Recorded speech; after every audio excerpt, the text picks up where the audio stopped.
Good evening, ladies and gentlemen. Here we go. Reveal number 789 is a 1945 Philadelphia roll. This one was picked up quite some time ago. I don't remember exactly where or when I got it, but I've had it for quite a while. I'm going to go ahead and dump this one out, see what we got. Join me, learn, teach, and grow. We all do this together.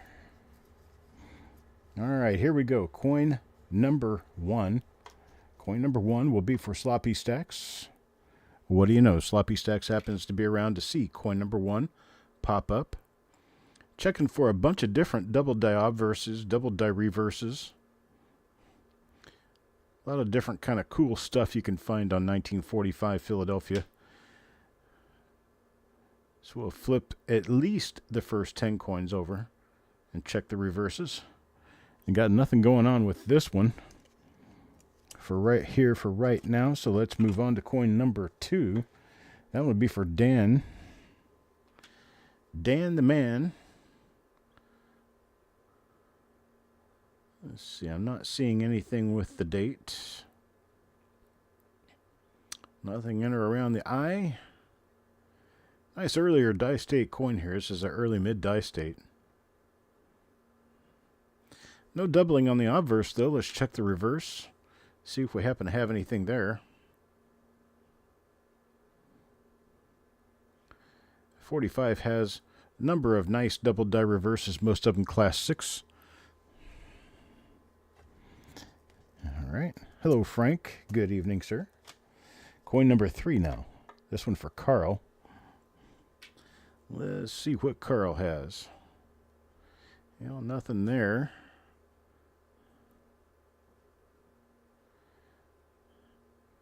Nothing there.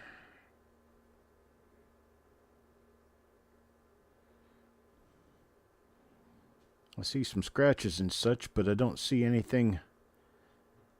Looks like what we're looking for here. Let's check it on the reverse now, see what happened with that.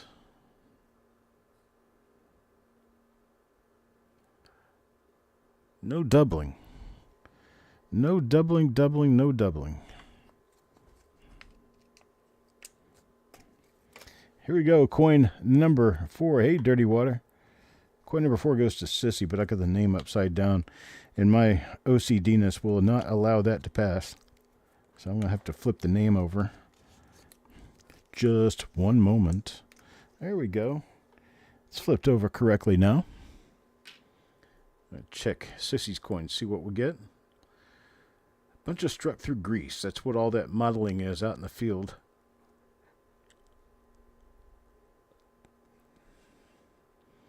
Struck through a bunch of grease, grit, and grime. The die was dirty.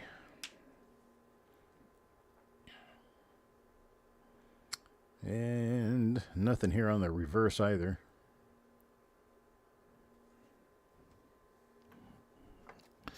So that's coin number 4. Here we move on. Coin number 5. James Valley. Let's see what Mr. Valley gets.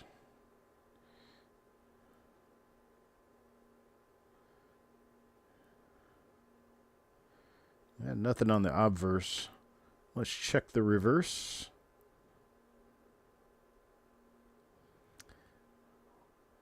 Nothing there either. What a bummer. Sometimes these come out to be real nice, and other times it's just a shot in the dark. You never know with 1945. Large number of dies were used in making these coins. And so you would think, well, it'd be really easy to find good stuff because look how many different double dies there are. But then you start thinking about how many die pairs were used to create the dozen or so different double die obverses or reverses. And, well, your chances start shooting out the window pretty quickly. Hello, Paula. Good evening to you. Dirty dies. Done dirt cheap. Right? There is another one. This one has a spot on the coin. Not great, but it won't affect the fact that we have a double die if we do, which I'm kind of seeing that we don't here. So Let's check the reverse and see what we have. On the reverse of this, Lonely 45. Got nothing. Nothing there. Frosty now. Frosty.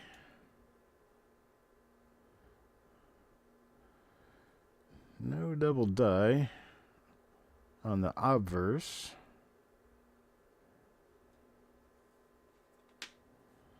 And on the reverse,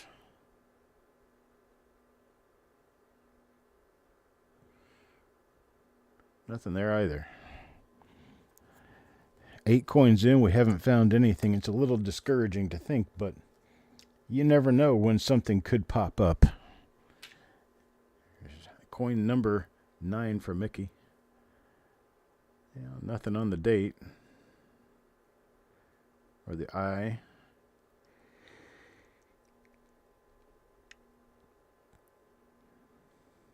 Okay, nothing going on with the obverse. Let's check the reverse.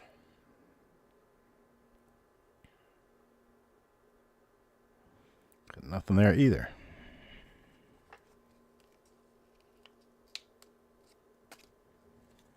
That's who it was. It was DC. Thank you, DC. Yeah, I saved spots for you. I couldn't remember who you were, but I did save spots for you.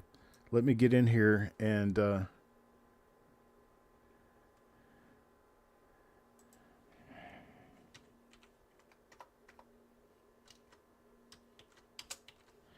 I got you 3 in each. There we go. I'll get to the invoices on that a little bit later, but I did get 3 for you. As I remember, somebody asked me, but I couldn't remember who it was. And I'm glad you came in, because that was bugging me. I knew somebody had asked me. All right. Next coin, number 10. For Jim Fletcher. Got nothing there.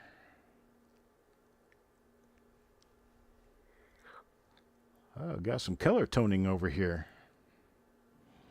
Nice gunmetal blue this coin's turning. That's beautiful. Actually, it's really pretty. This coin must have been on the end of a roll at one point in time. But because it's in a tube, it's no longer on the end. Nice one. Really nice one. Love the color on this. That's a pretty one. Number 11 now. Taco John.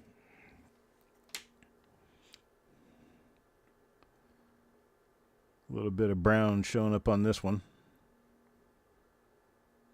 That is a doubled eyelid, though. Maybe.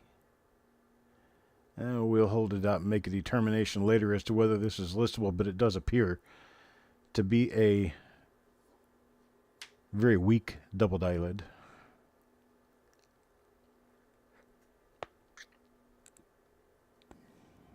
Nothing else there.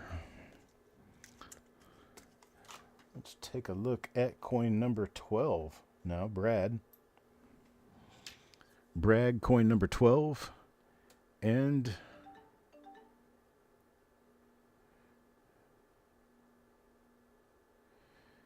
you got nothing.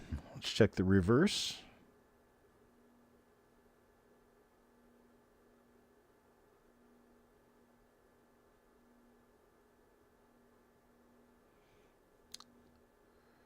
Nice big die crack on the lower left, but nothing else. That's for Brad. Coin number 13 now. Paul Hampton. Got one more reveal tonight, and then tomorrow will be the auction. I'm working on getting the list all finished up for tomorrow's auction. It will be completed tomorrow morning at some point. Got 2 reveals coming up for this week. There's a 68D roll and a 70S roll. Those were purchased, of course, about a half an hour ago. And there's another nice toning. Nice blues and everything else in there. Lots of color.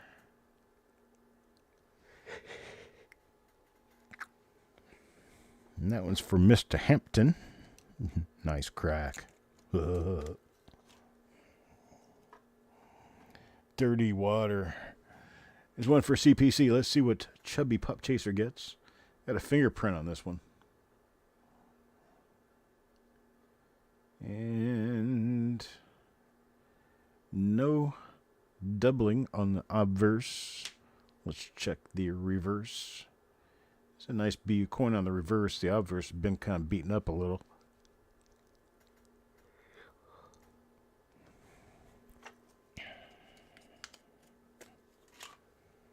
Number 15 now, Mark.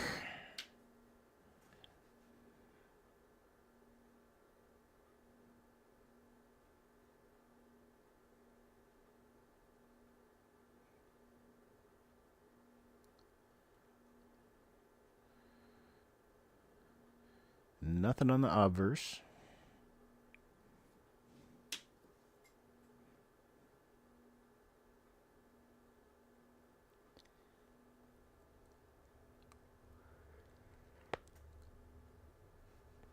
Let's see here.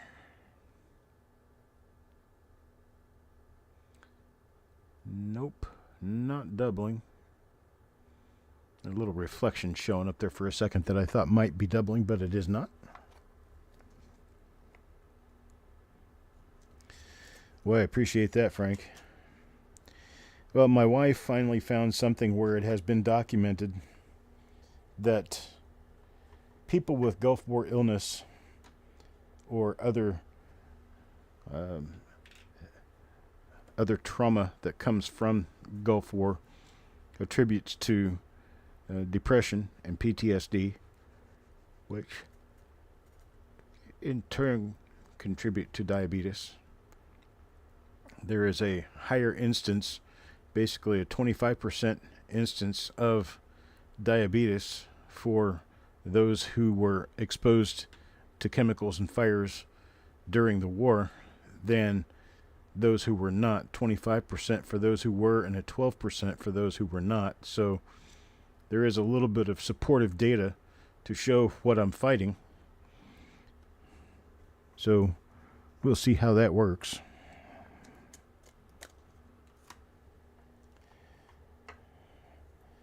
My issue is that with diabetes, I am becoming less mobile as time wears on. My body is kind of getting crusty, and I don't like that. So I'm outside doing as much as I can, but man, I suffer from it. A lot of pain. And so where I'm trying to get is at least that I'm recognized as far as the disability is concerned, so I can seek treatment and be treated for it. We've already found out that it is unlikely that I will ever come off of insulin injections. It appears as though my pancreas has basically stopped producing insulin. So I don't know if that carries me from a type 2 diabetic into a type 1 diabetic, but whatever that may be, maybe type 3 or type 5, I don't care what type it is. All I know is that when I am not on a very careful dietary regimen, I mean very careful, and I'm not taking glipizide, pioglitazone, metformin, and insulin, my blood sugar shoots up to dangerous levels.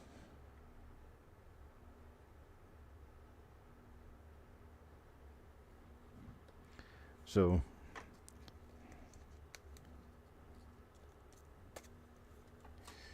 VA here in Rhode Island are using dogs for soldiers with PTSD. Work with some of the dogs. It's incredible how much the soldiers relax when a dog is nego. That's one of the primary reasons why I have the dog I have. He was raised to be my support animal. he does a good job of it. He loves on me and makes me feel better when I have the panic attacks that I do get once in a while. But he tends to behave more like a dog than he does a protector, which I'm fully aware of his capabilities and his limitations. But he wasn't professionally trained. So being that he wasn't professionally trained, he's more suited to be my friend than my protector. I don't really need a protector anyway. I know, realistically, that there's nothing after me, that I don't have anything, crawling out there trying to get at me. But, well, I'll tell you what, there's times where being in the middle of a crowd of people could damn near kill me. Or I could go hurting someone else, and that's not fun. This appears to be a little tiny bit of a double die here, a little bit of a class 6 extra thickness in the 9, a little tiny bit there in the 4 as well. I'll hold this one out. There is a doubled eyelid right there for sure. That's actually not even a weak one. That's a pretty nice doubled eyelid. So we will hold this one out. First, well, what I'm going to call a real die variety for the roll. Going to Farm Dog. Let's see what else we have here. My panic attacks have just come on here in the last 5 or 10 years, and they've actually gotten worse with time. I just during the fun show this past winter in January, I just about flipped at the show. Was not doing well at all, and I've never had that kind of an experience before. And I was basically kind of enjoying myself at the show, and then a couple of different people bumped into me from behind while I was sitting in a chair, and I just about flipped. I just about came totally unglued for no good reason that I could see. It just happened. And so I'm talking to the wife the other day about my plans to go to some shows this year. And she said, "Are you really sure that's smart?" I said, "Well, I tell you what. I can't just end my life because I'm not living the way I want to. I would prefer to try to live the way I want to and deal with what comes as a result." I don't think that looks more like a die scratch than anything inside the eye there. So I told her I'm going to go to the shows with people who understand what I'm going through and with people who are there to help me, protect me when it needs to happen. And if it comes up, it comes up. And there's not really much of anything anyone's going to do about it. It's a beautiful toner right here. Really nice colors. But yeah, I'm not going to just give in to the monster within, I'm going to keep fighting it. Keep working with it, keep going to therapy, do whatever I need to do to make life a little bit better. It's like I said, it's another toner, nice toner here. Some real colors coming through on some of these coins. And unfortunately, they got spots on them though, but I can't help that part. I wish I could. I wish I knew how to get spots off your coins.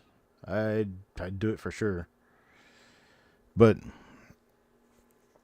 the end result basically is I go with people surrounding me who I trust. And if things happen, they happen. We'll get over it. Wow, look at that. There's some really sweet colors on some of these coins. I mean, really nice. There's a die crack running all the way through the head up to the T in trust. Actually, all the way out to the rim. That's kind of cool. There's all kinds of colors in this.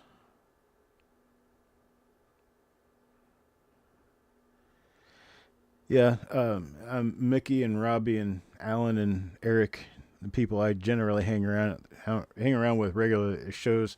I stay relatively close to somebody that I know, and generally, always there's somebody pretty close to walk outside with me if I need to go and make the way for me and stuff and get me outside so I can breathe. And that helps. Well, hey, Crispy, how you doing? I was just thinking about you earlier today. I was going to send you a message and see if you were doing okay. I'm glad you showed up. Now I don't have to send a message. So talk to me. How you doing?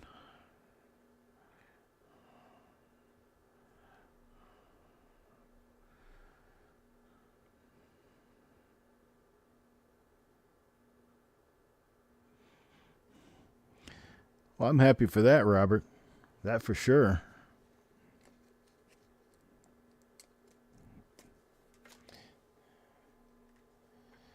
The fortunate for me is that I never actually got really big into any sort of substances.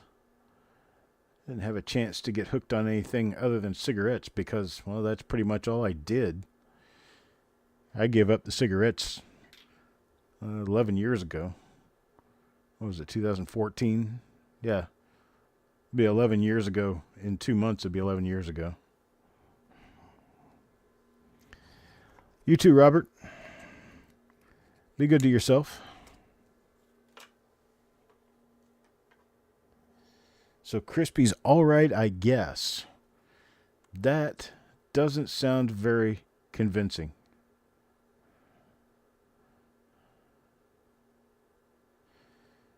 But you're doing okay. I hope that's true. I hope you are doing well. I've actually really been concerned about you and some other people who have not been around lately.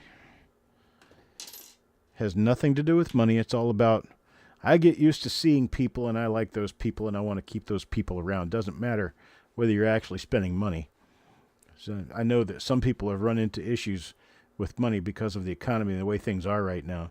And I get that. I completely get that. Some people just, quit spending money and that's fine. But when you don't show up at all, then you make me worry. So Crispy just trying to find a damn job. Well, I know everybody hates to hear it, but there are jobs out there if you're willing to go to where the job is. Sometimes they're not going to be where you want them to be.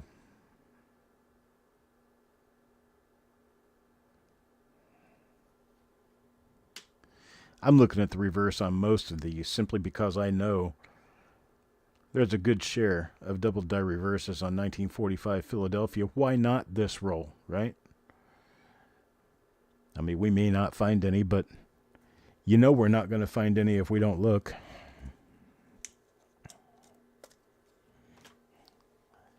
So here's number 31, Jeff Dunn.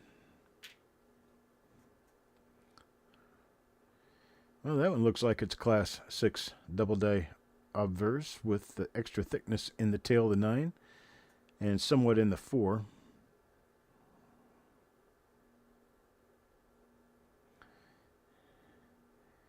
Yeah, this one's going to take some looking into to convince me it's not a double die. So I think it is.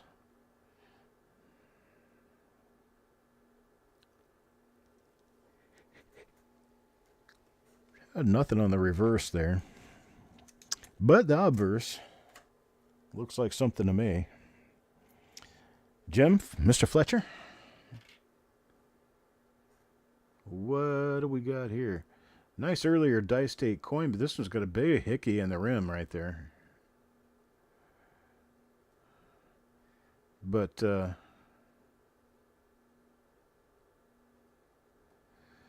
this one is interesting. And it's interesting because it has some etching around it that kind of looks like parts of an extra digit. It's odd. You got a little hook down here that looks like it's got part of a 4 to support it. I don't know. I'll have to get a better look at it.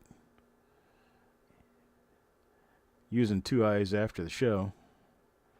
We're going to hold this out as a possible, a maybe double die.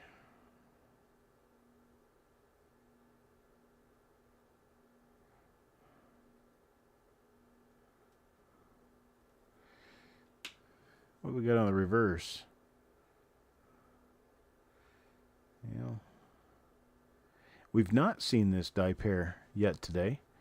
However, it doesn't really have anything on it that requires us to hang on to it. We're just going to hang on to it just in case. Sounds from Mr. Fletcher.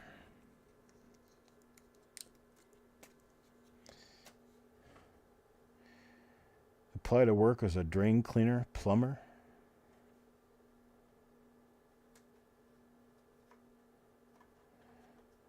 Who was that for? There's one for Taco John.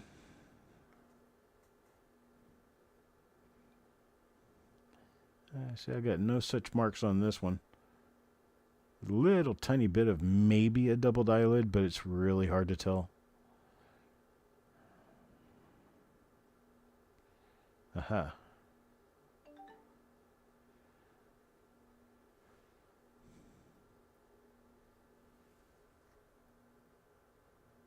Yep, sure is. That's a double die right there. You can see it on that crosslet of the G and on the bottom part inside on the G right here, right up here. You can see it right up here. Let's see about the O. If I tilt it just a little bit more, yeah, you can see it on the inside of the O right here. And you can see it over the top of the D.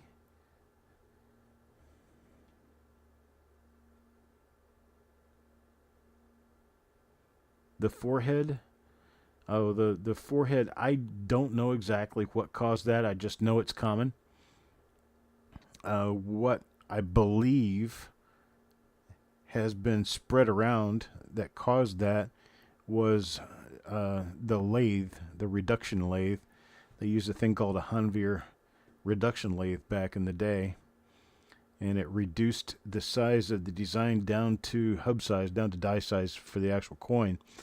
And from what I'm understanding, the trace graver that goes around and traces the design off the hub and creates the master die would bounce. And when it bounced, it would create an extra outline. And that's what I was taught caused that. Not sure that is what causes it.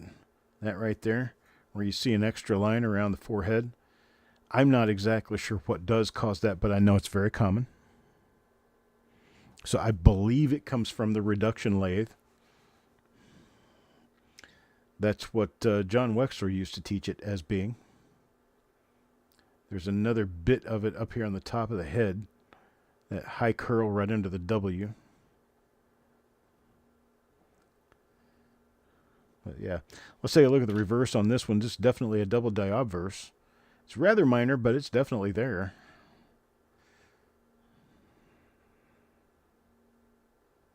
I believe that one was one of the ones listed by Wexler.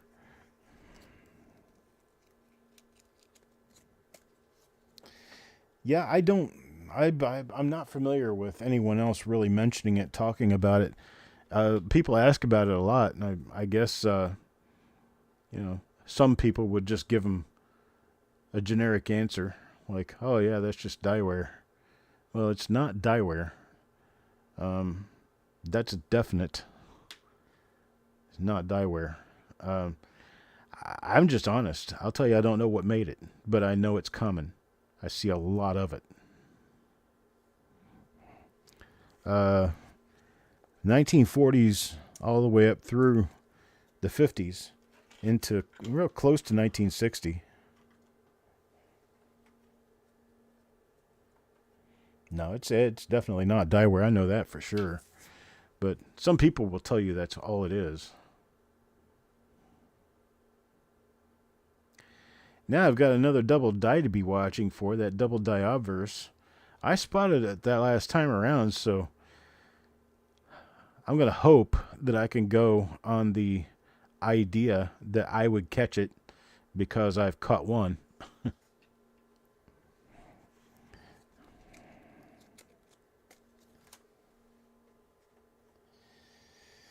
Coin number 36 now. This one is for Jim Fletcher.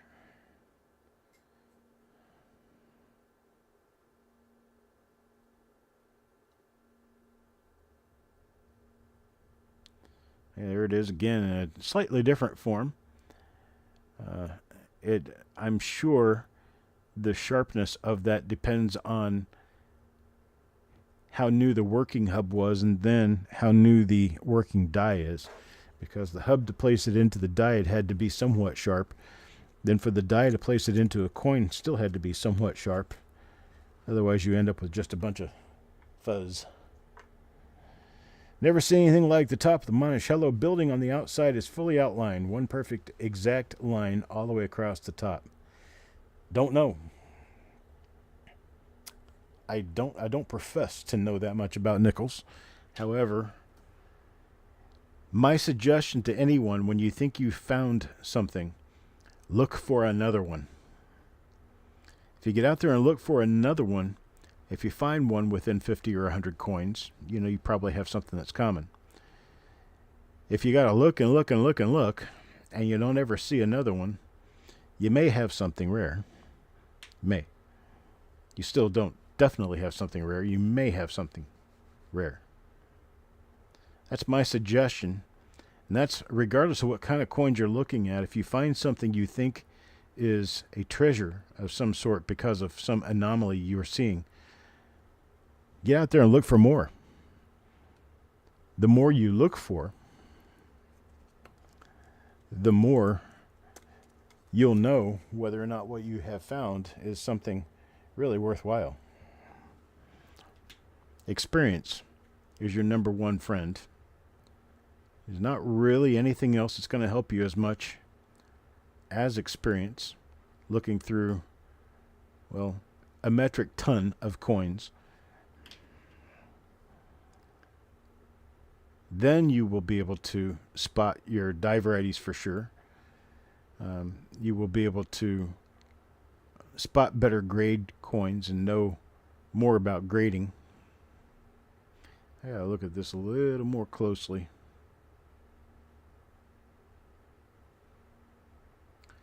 A couple of different times I saw little marks that look like they could have been part of a double die, but they're just not there. My imagination calling. There's a link to John Wexler's doubledie.com website. That is John Wexler's website. However, now there are a couple of other gentlemen running that website because John is retired. Another bit of toning for you on this one. Pretty toning.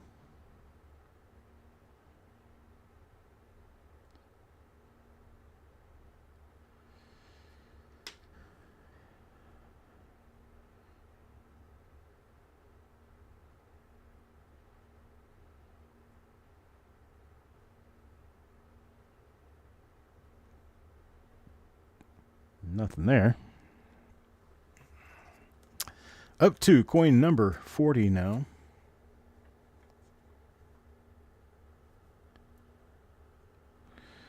Chubby Pop Chaser.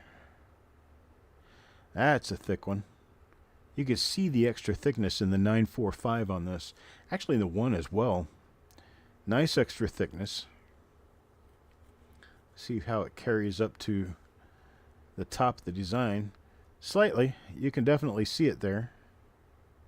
Oh, we've got some toning on this one. Nice color. Yeah, this is going to go in as a minor class 6 in the date. Pretty nice looking one there. A fatty. That's right.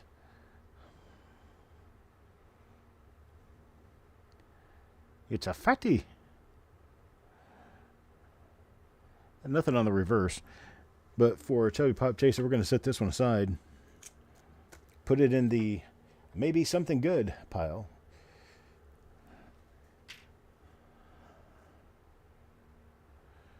Now for Mickey.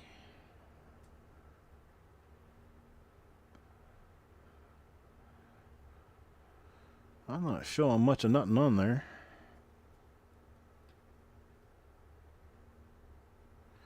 There you go, Frank. That's a way to do it. Now, I'm not trying to show anybody's age or anything, but there was a time where we kind of had to answer our own questions. And a time before the internet, when we were digging through coins, we had to come up with the answers on our own. And that was a time that we would tend to look and look and look to find our answers. And most people now have been conditioned so that they find one and go immediately asking questions. There's not a problem with that. The thing is, though, you're not really teaching yourself anything by finding out how common or rare they really are. You find something of a particular date and mint mark, you're going to want to go through at least a few hundred more coins to see if that shows up over and over again.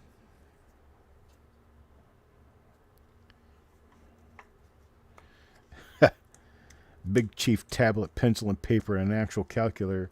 Is that the square one with the beads that we slide back and forth? Or are you talking about something that you put batteries in? Because, well, when I started school, the ones that you put batteries in were available, but they were $100 or more. They weren't easily available. I can remember when the first pocket watches, not pocket, but the first wrist watches came out that had those little calculators on them. I had one. My watch was like a $50 watch. Everybody wanted to look at my watch because I could sit and do calculatable problems right on my wrist. That was a rarity.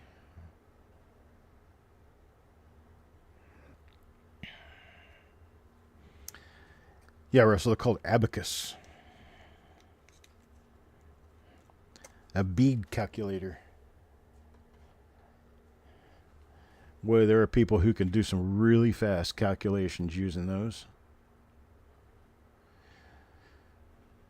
You see some people going slide, slide, slide, slide, slide, slide. Oh, the number is 247.6. Hey, this looks like it's a doubled eyelid, but I am not going to call it. Too late die state for this coin to be able to show us whether or not it actually is a double die, but it looks pretty nice. Just can't go with it.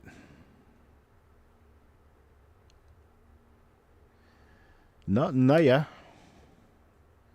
Let's see about the reverse.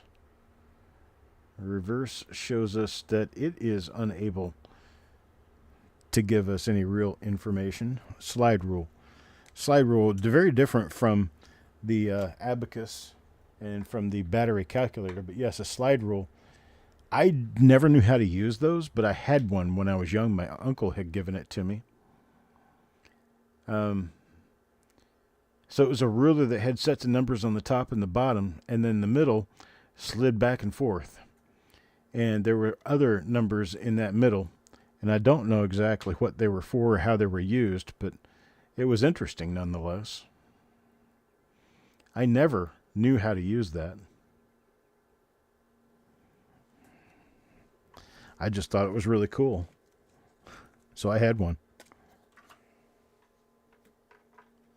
Coin number 46. Come on. Oh, you know how? I wish I had my old slide rule. I think I sold it in a garage sale 20 or 30 years ago.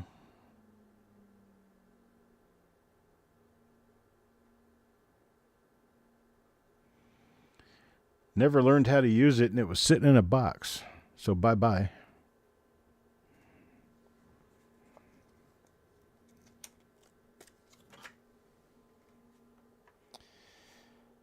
Good day, Arizona coins. Adding machines. Yep. I remember those things. Nowadays, all we got to do is hit a button on our computer or on your phone. Bring up a calculator. Which is a good thing because most people these days have forgotten how to do math in their head. Forgotten or never learned. mostly never learned. Anyone under 40 years old never had to do math in their head.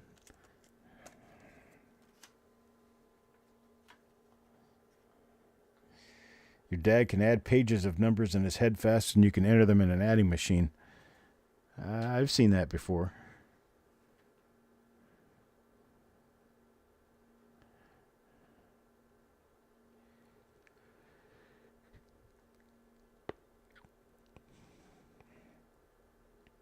People like him are the ones who can be dangerous in Vegas, counting cards. Yeah, queens. Lots of them.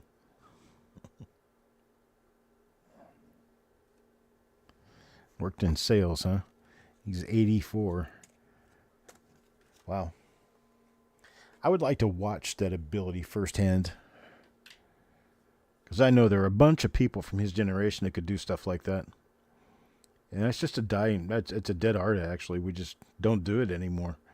We don't use our brains. We use something that helps our brains. Which I guess there's no fault in using a calculator to get responses quickly. However, there will be a time when you'll need to calculate and you won't have a calculator. What then?